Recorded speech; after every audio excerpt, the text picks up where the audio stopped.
Le livre des Proverbes, chapitre 24. Ne sois pas jaloux des hommes méchants, et ne désire pas être en leur compagnie, car leur cœur médite la ruine et leurs lèvres ne cherchent qu'à provoquer le trouble. C'est par la sagesse qu'une maison est construite, et par l'intelligence qu'elle s'affermit. C'est par la connaissance que les chambres se remplissent de toutes sortes de biens précieux et agréables. Un homme sage est plein de force, et celui qui a de la connaissance consolide sa puissance. Oui, il te faut de bonnes directives pour faire la guerre, et la victoire tient au grand nombre de conseillers. La sagesse est inaccessible aux fous, il n'ouvrira pas la bouche à la porte de la ville. Celui qui médite de faire le mal, on l'appelle un conspirateur. L'intention de la folie, c'est le péché, et le moqueur fait horreur aux hommes. Si tu faiblis le jour de la détresse, ta force est bien dérisoire. Délivre ceux qu'on traîne à la mort, retiens ceux qu'on amène tout tremblants pour les tuer. Si tu dis « Ah, nous ne savions pas », celui qui évalue les cœurs n'a-t-il rien compris? Celui qui veille sur toi ne sait-il pas tout? Il paiera à chacun le salaire de ses actes.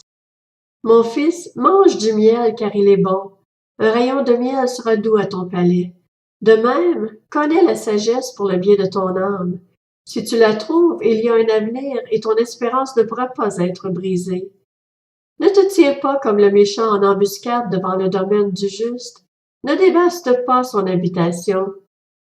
En effet, 7 fois le juste tombe, mais il se relève.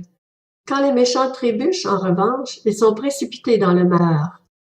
Ne te réjouis pas lorsque ton ennemi tombe et que ton cœur ne soit pas dans l'allégresse quand il trébuche. L'Éternel le verrait, cela lui déplairait et il détournerait sa colère de lui. Ne t'irrite pas à cause de ceux qui font le mal, n'apporte pas envie aux méchants, car il n'y a pas d'avenir pour celui qui fait le mal. La lampe des méchants s'éteindra. Mon fils, crains l'Éternel et le roi. Ne fréquente pas les hommes remuants, car leur ruine surviendra soudain. Et qui connaît le malheur des uns et des autres? Voici encore ce qui vient des sages. Il n'est pas bien d'être partial dans un jugement. Celui qui dit aux méchants, tu es juste, les peuples le maudissent. Les nations s'indignent contre lui. Ainsi, ceux qui le punissent s'en trouvent bien, et le bonheur vient sur eux comme une bénédiction. Une réponse franche est comme une embrassade. Arrange tes affaires à l'extérieur, prends soin de ton champ. Ensuite, tu construiras ta maison. Ne témoigne pas sans raison contre ton prochain. Voudrais-tu employer tes lèvres à tromper? Ne dis pas, je lui rendrai l'appareil. Je paierai à chacun le salaire de ses actes. Je suis passé près du champ d'un paresseux, près de la vigne d'un homme dépourvu de bon sens. Les épines y poussaient partout. Les ronces couvraient le sol, et son mur de pierre était écroulé. J'ai regardé bien attentivement et j'ai tiré instruction de ce que j'ai vu.